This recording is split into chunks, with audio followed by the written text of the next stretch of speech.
یہ آیت نازل فرمائی وَلَقَدْ أَنزَلْنَا إِلَيْكَ آيَاتٍ بَيِّنَاتٍ وَمَا يَكْفُرُ بِهَا إِلَّا الْفَاسِقُونَ، اور بے شک ہم نے تمہاری طرف روشن آیتیں یعنی روشن واضح نشانیاں نازل فرمائی، اور ان کا انکار صرف نافرمان ہی کرتے ہیں۔ اللہ اکبر، ایسی واضح نشانیاں قرآن کہتا ہے جس کا کوئی انکار نہیں کر سکتا، ہاں صرف فاسق طبیعت والے جو محض دشمنی اور عداوت رکھتے ہیں وہ انکار کرنے والے ہیں۔ اللہ اکبر۔ اب اس آیت کا پہلے تو تفصیل تو سمجھیں گے، مگر ذرا اسلوب دیکھیں، انداز قرآن دیکھیں، مجھے بتائیں نا اعتراض کون کر رہا ہے؟ کفار کر رہے ہیں، یہودی کر رہے ہیں کہ نبی پاک پر کوئی واضح نشانی نہیں۔ اللہ کریم ان کو جواب نہیں دے رہا کہ اے ابن سوریہ یا اے یہودیوں تم جھوٹے ہو، اللہ اپنے حبیب سے گفتگو فرما رہا ہے۔ اس آیت قرآنی کا جو رخ ہے، جو مخاطب ہے، وہ کون ہے؟ وہ سرکار دو عالم علیہ الصلوۃ والسلام ہے۔ اللہ نے یہ نہیں فرمایا کہ اے ابن سوریہ ہم نے بڑی نشانیاں نازل کی، بلکہ فرمایا اے محبوب ہم نے آپ پر بہت سی واضح نشانیاں نازل فرمائی ہیں۔ سوچئے، اب اللہ پاک نے نشانیاں اتاری ہیں، نبی پاک علیہ الصلوۃ والسلام پر اتاری ہیں۔ پیارے آقا تو جانتے ہیں کہ میرا ہاتھ بھی معجزہ ہے، میری نگاہ بھی معجزہ ہے، آپ جانتے تھے کہ میری زبان بھی معجزہ ہے، میرے پاکیزہ قدم بھی معجزہ ہیں، مجھے رب کائنات نے سر سے لے کر قدم تک سراپا معجزہ بنا کر بھیجا ہے۔ جب نبی پاک یہ بھی جانتے کہ پورا قرآن کریم معجزہ ہے، قرآن کریم کی ہر آیت جو ہے وہ کفار کے لیے واضح دلیل ہے، تو پھر جب اللہ پاک نے یہ کیوں فرمایا کہ اے محبوب ہم نے تمہاری طرف روشن آیتیں نازل کی، انکار کوئی اور کر رہا ہے، بتایا اپنے حبیب کو جا رہا ہے جن کو پہلے سے معلوم ہے کہ اللہ نے کتنی واضح نشانیاں مجھے عطا فرمائی، تو یہ کوشچن تو بنتا ہے نا کہ اعتراض کرنے والا کوئی اور ہے، اور بتایا حبیب علیہ الصلوۃ والسلام کو جا رہا ہے۔ اللہ اکبر۔ اصل میں یہ بڑی محبت بھری بات ہے۔ جب غیر مسلم انکار کرتے تھے نا نبی پاک کا اور ان کی نشانیوں کا، تو اب پیارے آقا کے دل پر رنج طاری ہوتا تھا، آپ غمگین ہو جاتے تھے۔ تو سرکار دو عالم علیہ السلام کا جب دل پاک دکھی ہوتا تو اللہ کریم ابن سوریہ کو جواب دینے کی بجائے کلام اپنے محبوب علیہ الصلوۃ والسلام سے فرما رہا ہے، گویا یہ بتایا جا رہا ہے کہ اے محبوب علیہ الصلوۃ والسلام یہ بدبخت اس لائق نہیں ہے کہ ان سے بات کی جائے، انہیں منہ لگایا جائے، آپ دل رنجیدہ نہ کریں، یہ جو بدبخت بکواس کر رہے ہیں یہ اپنے بد باطنی کا اظہار کر رہے ہیں، آپ رنجیدہ نہ ہو، اپنے رب کریم کی عنایتوں کی طرف نظر فرمائیے۔ اللہ نے تو آپ کو کیا کیا عطا فرمایا ہے، اب بات سمجھ رہے ہیں کہ وہ منہ لگانے کے قابل نہیں، آپ ان کی باتوں پر دل رنجیدہ کیوں کر رہے ہیں؟ اے محبوب تمہارے رب نے تمہیں کتنی واضح نشانیاں عطا فرمائی ہیں، کیا خوبصورت انداز ہے قرآن کا، کیا پیار بھرا انداز ہے۔ اور یہی بات مولانا حسن رضا خان صاحب اپنے پیارے سے کلام میں لکھتے ہیں، آپ لکھتے ہیں عجب پیاری پیاری ہے صورت کسی کی، عجب پیاری پیاری ہے صورت کسی کی، ہمیں کیا خدا کو ہے الفت کسی کی، کسی کو کسی سے ہوئی ہے نہ ہوگی، خدا کو ہے جتنی محبت کسی کی۔ اللہ کتنا محبت فرماتا ہے اپنے حبیب علیہ الصلوۃ والسلام سے۔ اب میرے پیارے اسلامی بھائیوں اس بات کو ایک اور واقعے کے ذریعے سمجھیے۔ ایک بار سرکار دو عالم علیہ الصلوۃ والسلام کہیں تشریف فرما تھے، آپ کے جسم اقدس سے خون بہ رہا تھا، جبریل امین آئے۔ جبریل امین کون ہیں؟ فرشتوں کے سردار ہیں۔ آقا علیہ السلام کی بارگاہ میں آئے، کہتے یا رسول اللہ صلی اللہ علیہ وسلم کیا ماجرا ہے، آپ کے جسم اقدس سے خون بہ رہا ہے؟ نبی پاک نے فرمایا اہل مکہ نے ظلم ڈھایا ہے۔ جبریل امین علیہ الصلوۃ والسلام نے کہا حضور یہ جو سامنے درخت ہے نا ذرا اسے اپنی طرف بلائیے۔ پیارے آقا نے درخت کو بلایا، وہ درخت زمین چیرتا ہوا نبی پاک کی بارگاہ میں حاضر ہو گیا۔ پھر فرمایا حضور اس کو واپس جانے کا حکم دیں۔ نبی پاک نے حکم دیا، درخت واپس جگہ کو چیرتا ہوا اپنی جگہ چلا گیا۔ جب نبی پاک نے اپنا یہ کمال، یہ معجزہ اپنی آنکھوں سے دیکھا نا، سرکار دو عالم علیہ السلام فرماتے اے جبرائیل میرے دل کی تسلی کے لیے کافی ہے۔ کتنا خوبصورت پیغام دیا گیا کہ حضور آپ درختوں کو بلائیں تو درخت آپ کی اطاعت کرتے ہیں۔ اس کا مطلب یہ کہ حضور آپ نے جو نیکی کی دعوت دی ہے نا اس میں کوئی کمی نہیں ہے، آپ نے حق ادا کر دیا ہے، قصور ان غیر مسلموں کا ہے، ان اندھے دلوں والوں کا ہے جو سمجھنے اور ماننے سے قاصر ہیں۔ اللہ نے تو آپ کو بڑے کمالات عطا فرمائے ہیں، یہ وہی انداز ہے کہ غیر مسلم انکار کر رہے ہیں، اور اللہ قرآن میں حبیب پاک سے فرما رہا ہے کہ بے شک تمہارے رب نے تم پر واضح نشانیاں اتاری ہیں، شاندار نشانیاں اتاری ہیں، تو انکار کرنے والے بدبخت ہیں، ان کا دماغ اور ان کا دل گندا ہے، اس لیے محبوب ان آیتوں کو، وہ ان نشانیوں کو ماننے والے نہیں ہیں۔ اے میرے پیارے اسلامی بھائیوں، اب یہاں نبی پاک علیہ الصلوۃ والسلام اور رب کا جو پیار ہے، اللہ کا اپنے حبیب کو دلاسا دینے کا جو انداز ہے، سبحان اللہ، مجھے ایک اور قرآن پاک کی صورت یاد آ رہی ہے۔ ہوا یہ تھا کہ جبریل امین علیہ الصلوۃ والسلام نبی پاک کے پاس وحی لے کر آتے تھے، تو اب ہوتا یہ تھا کہ کچھ دن تک جبریل امین نہیں آئے، کافی دن گزر گئے، تو کفار مکہ کو یہ پتا چل گیا کہ وحی نہیں آ رہی، تو بدبختوں کو بس موقع چاہیے ہوتا تھا نا، بھئی یہ تو مان لو کہ اللہ کے نبی ہیں، یہ نہیں ماننا، بلکہ اس بات پر اعتراض کرنا ہے کہ اتنے دنوں تک وحی کیوں نہیں آئی۔ تو انہوں نے یہ خبر پھیلا دی کہ معاذ اللہ محمد علیہ الصلوۃ والسلام کے رب نے ان کو چھوڑ دیا ہے، ان سے ڈسٹنس کر لیا ہے، اب کوئی پیغام ہی نہیں آتا، اب فرشتہ ہی نہیں آتا، اس بات کو پھیلانا شروع کیا۔ اللہ اکبر، جب یہ بات پھیلائی تو نبی پاک تک بھی یہ بات پہنچ گئی کہ کفار ایسی باتیں کر رہے ہیں، تو اللہ کے حبیب علیہ الصلوۃ والسلام کے دل پر رنج گزرا۔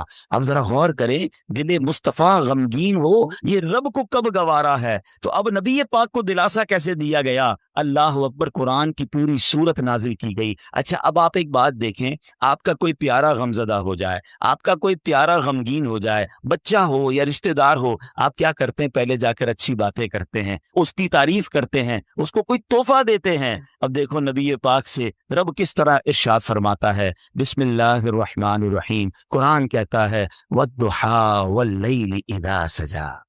علماء کہتے ہیں وَالضُّحَىٰ سے مراد نبی پاک کے چمکتے چہرے کی قسم ہے، وَاللَّيْلِ إِذَا سَجَىٰ سے پیارے آقا کی کالی زلفوں کی بات ہو رہی ہے۔ اللہ اکبر، اللہ قرآن میں محبوب کے چہرے اور زلفوں کی قسم اٹھا رہا ہے تاکہ محبوب کی دل جوئی ہو جائے۔ وَالضُّحَىٰ وَاللَّيْلِ إِذَا سَجَىٰ۔ اب کفار کہہ رہے کہ رب نے چھوڑ دیا ہے، رب قرآن میں جواب فرما رہا ہے مَا وَدَّعَكَ رَبُّكَ وَمَا قَلَىٰ، اے محبوب تمہارے رب نے تمہیں چھوڑا نہیں ہے، نہ وہ تمہیں چھوڑے گا۔ اللہ اکبر، وَلَلْآخِرَةُ خَيْرٌ لَكَ مِنَ الْأُولَىٰ۔ اب انعام دیا جا رہا ہے، پہلے تعریف کر دی، پھر کفار کو جواب دے دیا، اور اب تحفہ کیا دیا جا رہا ہے کہ اے محبوب تمہاری آنے والی ہر گھڑی پچھلی گھڑی سے بہتر ہے، ہر لمحہ تمہارے ترقی ہو رہی ہے، ہر لمحہ تمہارے کمالات بڑھ رہے ہیں۔ اور اگلی آیت تو کمال ہے نا، اللہ فرماتا ہے وَلَسَوْفَ يُعْتِيكَ رَبُّكَ فَتَرْضَىٰ، اے محبوب ان قریب تمہارا رب تمہیں اتنا دے گا کہ تم راضی ہو جاؤ گے۔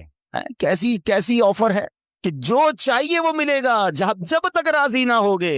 اور ہم کیوں نہ نبی پاک سے محبت کریں کہ جب یہ آیت نازل ہوئی، جبریل امین یہ آیت لے کر آئے، تو نبی پاک علیہ السلام کو جب یہ پتا چلا کہ رب نے یہ فرمایا ہے کہ محبوب اتنا دیں گے کہ تم راضی ہو جاؤ گے، تو سنو میرے آقا نے کیا مانگا۔ ہائے ہائے، نبی پاک علیہ السلام فرماتے ہیں میں اس وقت تک راضی نہ ہوں گا جب تک میرا ایک ایک امتی جنت میں داخل نہ ہو جائے۔ اللہ نے آفر نبی پاک علیہ السلام کو فرمائی ہے، اور مگر آقا کو خیال کس کا ہے؟ ہائے، اب غور کریں، اعلیٰ حضرت امام اہل سنت فرماتے ہیں نا، جو نہ بھولا ہم غریبوں کو رضا، ہمارے آقا کبھی نہیں بھولے، جو نہ بھولا ہم غریبوں کو رضا، یاد اس کی اپنی عادت کیجئے۔ تو جتنا ہو سکے ہمیں نبی پاک سے محبت کرنی ہے، اور اپنی محبتوں کو بڑھانا ہے، ان کی سنتوں پر عمل کرنا ہے۔ ایسے آقا کہ جب یہ آفر ملتی ہے وَلَسَوْفَ يُعْتِيكَ رَبُّكَ فَتَرْضَىٰ، اے محبوب اتنا دیں گے، ان قریب اتنا دیں گے کہ تم راضی ہو جاؤ گے۔ ہمیں کوئی کہے مانگو کیا چاہیے، اتنا دوں گا کہ راضی ہو جاؤ گے۔ کوئی گاڑی مانگے، کوئی بنگلہ مانگے، کوئی نوکری مانگے، کوئی کاروبار مانگے گا، اپنے بچوں کے لیے مانگے گا۔ میرے آقا نے وہاں بھی یاد کیا تو ہم گناہ گاروں کو یاد، پھر کیوں نہ ہم ان سے محبت کریں، پھر کیوں نہ ان کا میلاد بنائیں، پھر کیوں نہ ان کا ذکر کریں، پھر کیوں نہ ان کے چرچے بلند کریں۔ اور یہاں بھی نبی پاک کا انکار کفار کر رہے ہیں کہ نشانیاں نہیں ہیں آپ کے پاس، معاذ اللہ، مگر قرآن کہتا ہے محبوب ہم نے تو تم پر بڑی واضح نشانیاں اتاری ہیں، ان کے دل میلے ہیں، یہ دل کالے ہو گئے ہیں، یہ فسق والے ہیں، یہ ایمان والے نہیں، اس لیے ان کو نشانیاں نظر نہیں آ رہی ہیں۔ آپ دل چھوٹا نہ کریں، آپ دل میلا نہ کریں۔ اللہ اکبر، کیا خوبصورت انداز سے قرآن اپنے حبیب علیہ الصلوۃ والسلام سے گفتگو فرماتا ہے۔ اب آگے سنیے، اللہ کریم نے دو باتیں فرمائیں، وَلَقَدْ أَنزَلْنَا إِلَيْكَ آيَاتٍ بَيِّنَاتٍ وَمَا يَكْفُرُ بِهَا إِلَّا الْفَاسِقُونَ، اس میں دو باتیں ہیں، اور بے شک ہم نے تمہاری طرف روشن آیتیں نازل کی، اور ان کا انکار صرف نافرمان ہی کرتے ہیں۔ اللہ پاک نے محبوب پاک علیہ الصلوۃ والسلام سے ذکر فرمایا، پہلی بات کہ واضح نشانیاں تھیں، ایگزیکٹلی کلیئر نشانیاں تھیں. دوسری بات کہ واضح نشانیوں کا جو انکار کرتا ہے نا وہ فاسق ہوتے ہیں، وہ ایمان والے نہیں ہوتے. اب مثال کے طور پہ حضرت جبیر بن مطعم رضی اللہ عنہ صحابی رسول ہیں. آپ نے فتح مکہ سے پہلے اسلام قبول کیا، مدینہ منورہ میں رہے اور وہیں آپ نے وفات پائی. آپ اپنے اسلام قبول کرنے کا واقعہ بیان فرماتے ہیں، کہتے ہیں غزوہ بدر ہوا، غیر مسلم قید ہو گئے تھے. میں ان قیدیوں کے بارے میں نیگوشیشن کرنے کے لیے، بات کرنے کے لیے مکے سے مدینے آیا تھا. یعنی کفار کی طرف سے نمائندہ بن کر کہتے ہیں میں مدینے گیا تھا. اب کہتے ہیں جب یہاں پہنچا تو مغرب کا وقت تھا، نبی پاک علیہ الصلوۃ والسلام نماز پڑھا رہے تھے. کہتے میں مسجد کے قریب گیا تو آپ کی تلاوت کی آواز مسجد کے باہر آ رہی تھی، تو آپ نے اس وقت سورہ والطور کی تلاوت فرمائی. ابھی میں قرآن پاک سن رہا تھا. اللہ اکبر، ذرا غور کریں، قرآن کلام کس کا ہے؟ رحمان کا کلام ہے عز و جل، اور زبان سے کس کی ادا ہو رہا ہے؟ محبوب رحمان عز و جل. اب ذرا غور کریں کہ وہ کیسا منظر ہوگا کہ اللہ کے حبیب قرآن پڑھ رہے ہوں، اللہ کا کلام پڑھ رہے ہوں. کہتے وہ آواز مجھے باہر آئی، ایسی آواز تھی میرے دل میں اترنے لگ گئی. اور اب وہ آیت تلاوت کی نبی پاک نے، ان عذاب ربک لواقع ما لہ من دافع. کہتے ہیں اس کا ترجمہ کیا ہے؟ بے شک تیرے رب کا عذاب ضرور واقع ہونے والا ہے، اسے کوئی ٹالنے والا نہیں. وہ کہتے ہیں ان آیات کو سن کر تو میرا دل ایسے ہو گیا کہ پھٹ جائے گا، اتنا مجھ پر خوف طاری ہو گیا. مجھے یوں لگ رہا تھا کہ میں یہاں سے قدم بھی نہیں اٹھا سکوں گا اور مجھ پر عذاب نازل ہو جائے گا. بس میں نے اسی وقت کلمہ پڑھا اور مسلمان ہو گیا. دل صاف ہو تو قرآن کی ایک ایک آیت اثر کرتی ہے.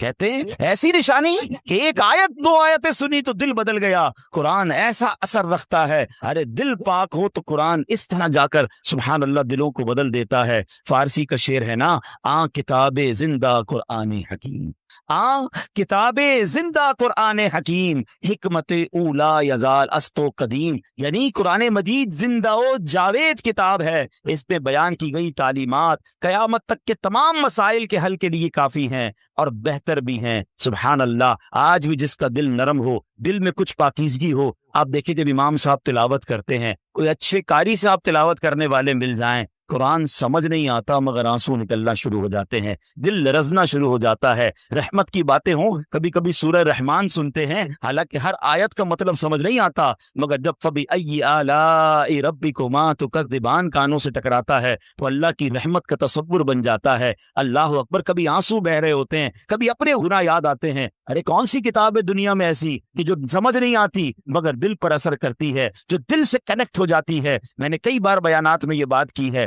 کہ دنیا میں بہت ساری کتابیں آپ نے پڑھی ہوں گی. کئی لوگ بڑے شوقین ہوتے ہیں کتابوں کے، گھر میں لائبریری ہوتی ہے، کتابیں رکھتے ہیں. اچھی بات ہے، کتابیں، اچھی کتابیں پڑھنی چاہیے، مگر آپ کی جو فیوریٹ کتاب ہو، بتائیں نا کتنی بار پڑھ لیں گے آپ؟